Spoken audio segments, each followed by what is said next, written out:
Welcome to Panchsheel kids learning. નમસ્તે બાળ મિત્રો, કેમ છો? મજામાં? તમે ધોરણ 2 માંથી અભ્યાસ કરીને ધોરણ 3 માં પ્રવેશ કરો છો. તો તે ધોરણ 3 માં તમારે નવો વિષય ઇન્ટ્રોડ્યુસ થાય છે કે આસપાસ. આસપાસ એનું નામ જ છે કે આસપાસ. આપણી આસપાસ જે કંઈ પણ પ્રકૃતિ છે તેના વિશે આપણે સમજવાનું છે. જેવું કે આપણી આસપાસ વૃક્ષો, પશુઓ, પંખી, સમગ્ર જીવસૃષ્ટિ, આપણા વ્યવસાય કાર્ય, આપણા કાર્યો, આપણા ઓજાર વગેરે વિશે, આપણા રસોડા વગેરે વિશે આપણે આ વિષયમાં સમજવાનું રહેશે. જેવા કુદરતી સ્ત્રોતો છે, કૃત્રિમ સ્ત્રોતો છે, તેના વિશે પણ આપણે જોઈશું.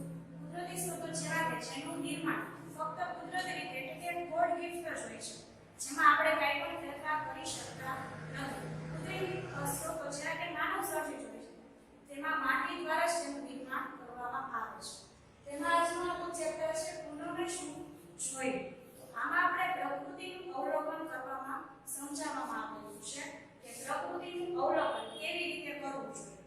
તો આ પાઠમાં આપણે જીવસૃષ્ટિ વિશે અવલોકન કરવાનું છે કે આપણી આસપાસ જે કંઈ પણ જીવસૃષ્ટિ છે તેમનો રંગ, તેમનું કદ, તેમનો આકાર, તેમનું રહેઠાણ અને તેમાં શી વિશેષતા છે તેના વિશે સમજાવવામાં આવેલું છે કે જે કંઈ પણ પ્રકૃતિ છે તેનું અવલોકન કરવાનું, કે જે કંઈ પણ પશુઓ છે, પંખીઓ છે, તેનું કેવી રીતે છે, તેનો હાવભાવ કેવો છે તે વિશે જોશું. તેમાં આજની સ્ટોરી છે કે પૂનમ નામની એક છોકરી હોય છે, તો તે બીમાર હોય છે. તો સ્વાભાવિક છે કે તમે વિદ્યાર્થી બીમાર હોય તો તમને તમારા પેરેન્ટ્સ શાળાએ જવા દે નહીં. તો તેવી જ રીતે પૂનમને પણ તેમની માતા શાળાએ જવાની ના પાડે છે. તેથી તેમની માતા એમ કહે છે કે તું જા અને બાર ખાટલા પર સૂઈ જા. તો એ જ્યાં તે સૂવે છે તેની ઉપર એક વૃક્ષ હોય છે. એ વૃક્ષ ઉપર ઘણા બધા પંખીઓ બેઠેલા હોય છે અને પંખીઓ કિલોલ કરતા હોય છે. તો એવામાં ત્યાં સૂતી હોય છે તો ત્યાં તેના ગાલ ઉપર એક ચરક પડે છે. તો પૂનમને એવું લાગ્યું કે ઘણા બધા પંખીઓ બેઠા છે, પણ તેમાંથી આ એક કોઈ પણ એક પંખી કાગડો કે કબૂતરનું જ કામ કરશે તેવું તેને લાગ્યું. પછી આજુબાજુ જુએ છે અને તેને એક પાંદડું દેખાય છે. તો એ પાંદડું લઈ અને એના ગાલ પર ઘસે છે તો પણ તેના ગાલ ચીકાશવાળા લાગે છે. અને ગાલ સાફ કરવા માટે તળાવ પાસે જાય છે. તો એને તળાવમાં પણ ઘણા બધા પંખીઓ બધું જોયું. આમાં આપણે પંખીઓ, પશુઓ, જીવજંતુ અને પ્રાણીઓ, ઇવન મનુષ્યનો પણ સમાવેશ પ્રાણીઓમાં જ કરવામાં આવેલો છે. તો એને તળાવમાં ટીટોળી, બગલો, બકરી, ભેંસ વગેરે જેવા પ્રાણીઓ જોયું. એવી જ રીતે ત્યારબાદ એને તળાવ પછી એને દરમાં રહેતા, માળામાં રહેતા, ઘરમાં રહેતા તેવા બધા પ્રાણીઓ જોયું. કે દરમાં તો કે સાપ, કીડી, મકોડા, તેવી જ રીતે માળામાં તો કે ચકલી, કબૂતર, કાગડો, પોપટ, તેવી જ રીતે ઘરમાં તો કે બિલાડી, ગરોળી વગેરે જેવા પ્રાણીઓ વિશે એને જોયું. તો આજે આપણે કેટલાક પ્રશ્નોના જવાબ લઈશું. તેમાં પહેલો પ્રશ્ન છે કે તમે જોયેલા પંખીઓના નામ. તેમાં આપણે લખશું મોર, પોપટ, ચકલી, કાગડો, કબૂતર, કોયલ વગેરે. ત્યારબાદ આપણો બીજો પ્રશ્ન છે કે તમે જોયેલા પ્રાણીઓના નામ લખો. અહીંયા પશુ, પંખી, પ્રાણી, ઇવન મનુષ્ય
ચાલીને,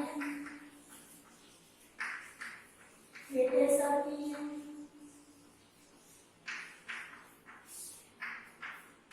કૂદકા મારીને,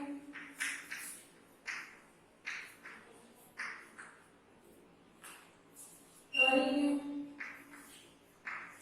અને ઉડીને હલનચલન કરી શકે છે.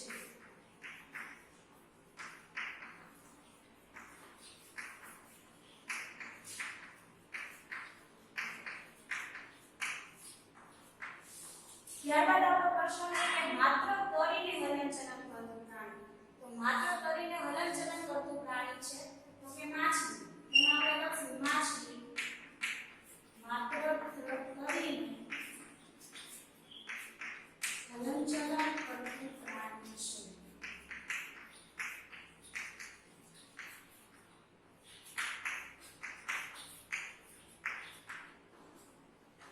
ત્યારબાદ આપણો પ્રશ્ન છે કે આપણા ઘરમાં રહેતા પ્રાણીઓના જીવજંતુ એમાં આપણે કોઈ પણ પાળેલા કૂતરું છે, બિલાડી છે તો એનું આપણે અહીંયા નામ લખશું. તો કે પાળેલું કૂતરું,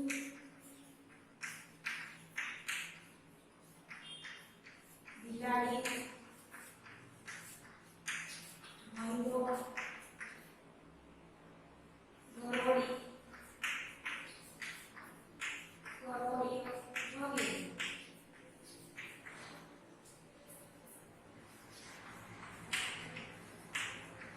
તો આપણે આ પાઠમાં અહીંયા જીવસૃષ્ટિ વિશે, તેના રહેઠાણ વિશે અને તેની વિશેષતા વિશે